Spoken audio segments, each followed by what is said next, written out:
I'm Margaret, and every month this year, I'm trying a new self-care thing to see if it cares for myself enough to add to a normal rotation.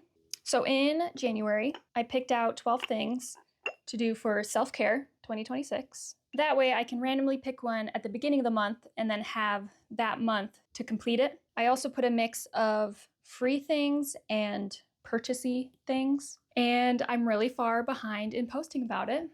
So this is my 6-month recap of my self-care of 2026. So in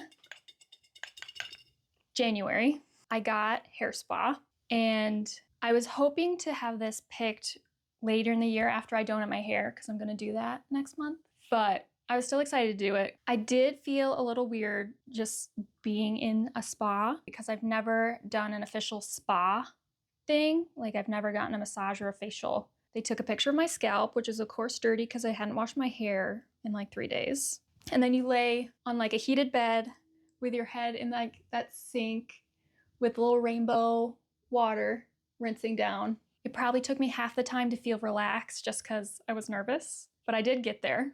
And so I did get kind of hot with the hot water on my head and then the hot heated bed.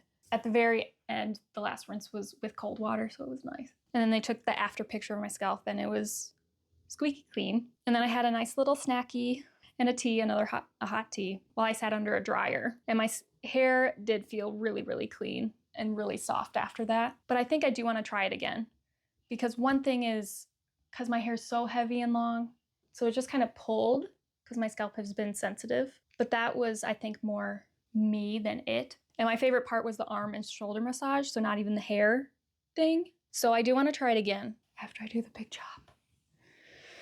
So in February, the jar chose screen-free solo day or trip. And my original idea for that was to either do a cute cabin in the woods, weekend away, to be away from my to-do list so I have to relax. Or the other option was to print out paper directions, plan out a day, and go to a museum or a coffee shop or something like that.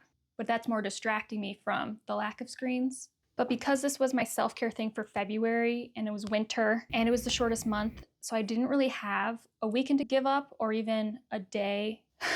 So I did the hardest thing possible and stayed home without screens. So that also means no TV. I did have an appointment that day, so that would at least break up the middle of part of the day. So as soon as I got up, I made a little boo box, put my phone and the remotes in there so I wouldn't subconsciously reach for them, which I did do once. I did look for the remote once and then read my paper book. And while I was eating lunch, I looked through my paper cookbooks to figure out what to have for dinner, because since I was going out, I could go to the grocery store. And then to clean up lunch, I usually have the TV on, so I listened to the radio, because it actually worked out great to listen to the radio while doing dishes. It made it seem to go so much faster. So I went to my physical therapy appointment.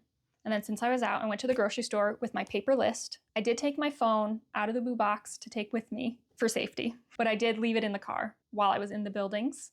And then as soon as I got home, my phone went back in the boo box and I started making dinner, which was a new recipe, so it did take me a while. And I did make a lot of dishes. It seemed like a lot of dishes, but it was really good. I need to make that again. So while I ate dinner, because I usually watch TV when I eat, I read more of my book. Then I listened to the radio and did my dishes. And then after cleaning up, I treated myself to more reading. Then I took a shower and then I read more of my book. So it's not like I was trying to be really productive that day, because it is supposed to be a day of self-care and rest.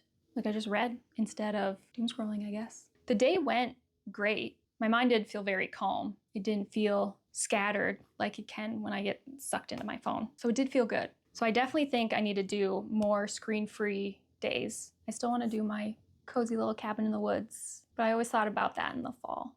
And I guess the worst part is just eating alone, but in the scheme of things, that wasn't that bad. I just was able to read. And I do listen to the radio more while I do dishes. That is something I've learned from this, but I will do it again. So in March, the jar picked self-help book. I've never read a self-help book before because it just seemed like it would be lecture-y. So I was worried, but I wanted to give it a go. So I did some research and was able to find this one. So You Are a Badass, How to Stop Doubting Your Greatness and Start Living an Awesome Life. Because I do doubt my greatness. I downplay a lot of my accomplishments. Plus I got this from the library, and I even got the audiobook from the library, which helped me get through it because it was a lot more just have faith in what you want, whether it's hard or not, kind of thing. But my problem is knowing what I want. So like, why go for something if I don't know if I want it or not? So that by the end, I was just on the fence about it. But then in March is when I posted my first video and was most consistent about posting. So did it work? And then, even though I was unsure about it, someone else suggested this one, A Good Girl's Guide to Being a Dick. And I am a people pleaser too, so I thought this one would be good. But this one is more just examples of how the author not really was a dick, but chose what not to do anymore, and not really a how-to guide on how you do it. With both of these being an I don't know, I do think I will read another one if something really catches my eye for maybe overthinking or decision making. So I'd be willing to do it again. So in April, my self-care thing was 10-minute dance party.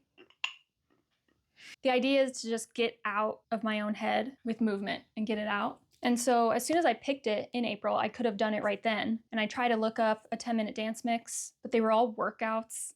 So I thought I'd make my own playlist and try again later in the month. A few weeks later, I was just in a funk and thought about doing it, but I didn't make my playlist yet. So I even made a video of that day. So I guess I'll just cut to that. Oh yeah, here. So yeah, I was not in a good mood. I'm really in a funk right now, so I want to do the 10-minute dance party, but I'm really trying to talk myself out of it. Yeah. But I think it's because I feel weird dancing, just filming myself. So this is just before a 10-minute dance party, but I will not be filming it. So timer.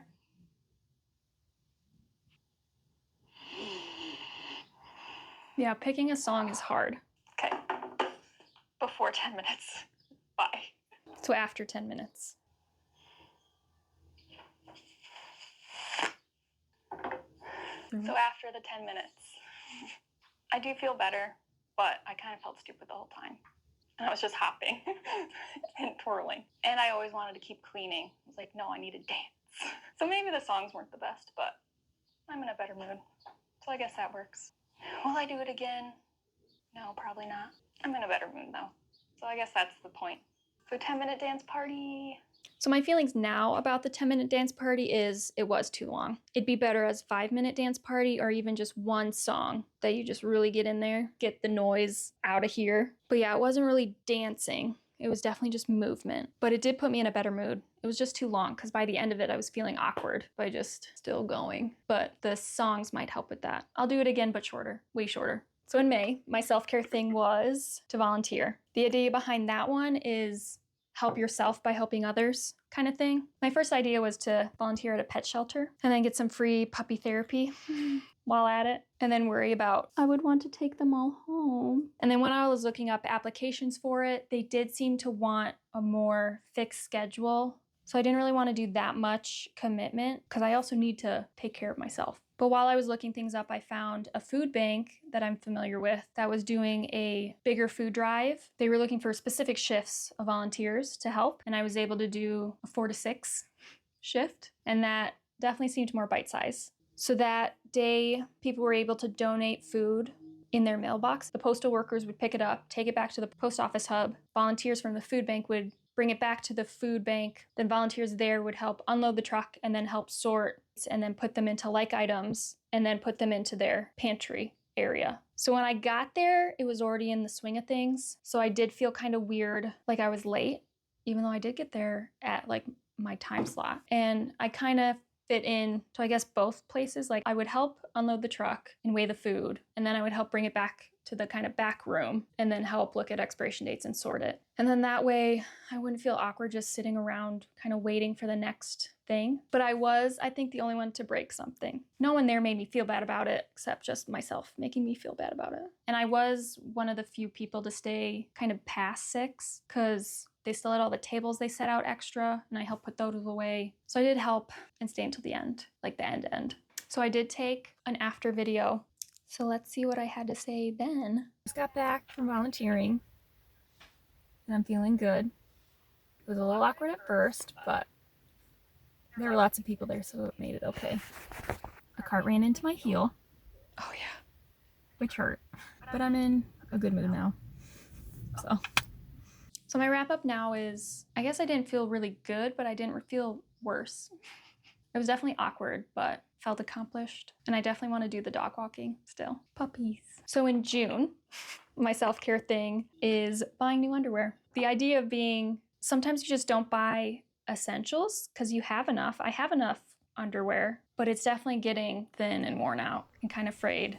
So I do need new. So the idea of treating myself to things I'll wear every day. And I think the last underwear multi-pack I bought was probably 4 or 6 years ago. And the last bras I bought were usually matching workout sets with leggings. So not ones I wear every day. And I did want to try the merino wool bras that are usually geared towards hiking, but I was able to find a cotton bra with an actual clasp. So I'll try those and see which ones I like before I buy another multi-pack. But then the hardest thing is going to be getting rid of the stuff I have that's worn out. So since June is still happening, it's not fully complete, but I did buy stuff. So that's my 6-month recap of my self-care things of 2026. I basically would do all of the things again, but with some tweaks. It all self-cared. Yeah. So we'll see what happens in the next 6 months. More spa things are in here. And bubble bath's gonna be in the hot month. Oh, it's gonna be in the hot month. So we'll see what I get. So, bye.